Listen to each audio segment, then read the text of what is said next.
Привет, дорогие друзья! Сегодня хочу предложить вам рецепт очень простого пирога на основе чайной заварки и варенья. Варенье у меня, это в принципе джем яблочный, вот достаточно густой. И на столе вы видите все, что понадобится для приготовления, включая формочку, уже застеленную пергаментом влажным, и муку. Все у меня здесь на столе. Нам потребуется 2 яйца небольших или 1 большое. В миску вылили яйца, высыпали подготовленный сахар, ванильный сахар. И это все взбиваем миксером. Взбиваем очень хорошо, то есть чем лучше взбиты яйца с сахаром, тем пышнее у вас получится пирог. Яйца с сахаром взбили вот до такой вот белой пенки. И теперь горячий чай. Это черный чай заваренный. Он должен быть крепким. Вот горячий чай на малых оборотах взбиваем вместе с яйцами и с сахаром. Но очень аккуратно, чтобы яйца не свернулись. То есть добавляем чай малыми дозами.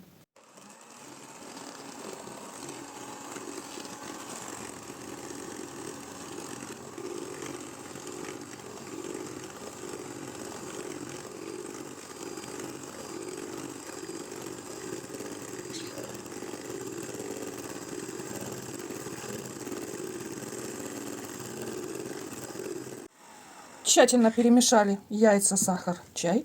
Все это вот с такой симпатичной пенкой. Теперь добавляем 2 столовые ложки растительного масла без запаха.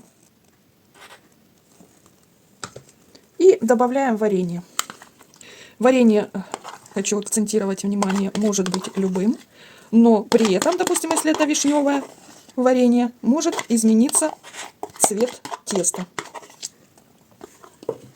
Так, теперь на малых оборотах опять-таки все это перемешиваем миксером.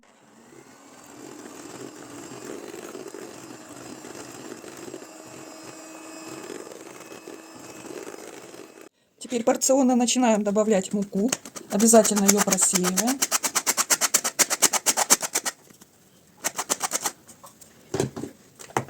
И опять на малых оборотах перемешиваем.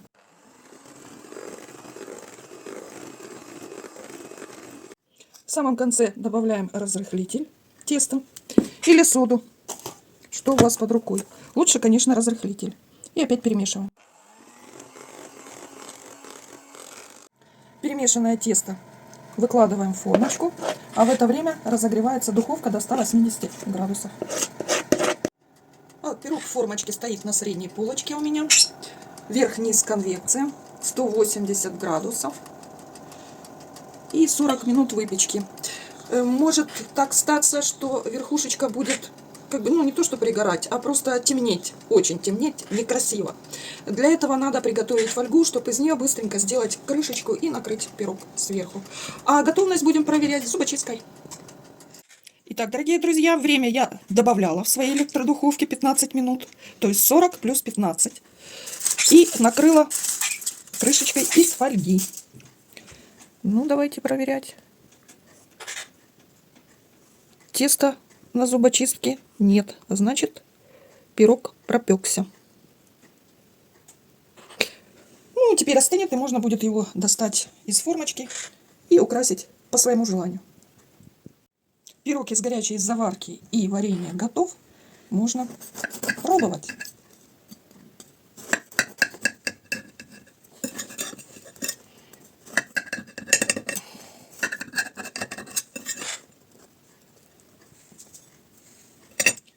Так, вот такой красавчик получился. Очень мягкий, еще совсем не остыл полностью. Ну, вот видите, я нажимаю. Он воздушный, мягкий. Очень простой и очень вкусный. Хороший рецепт, очень простой, действительно. А на этом все. Всем пока-пока, приятного аппетита!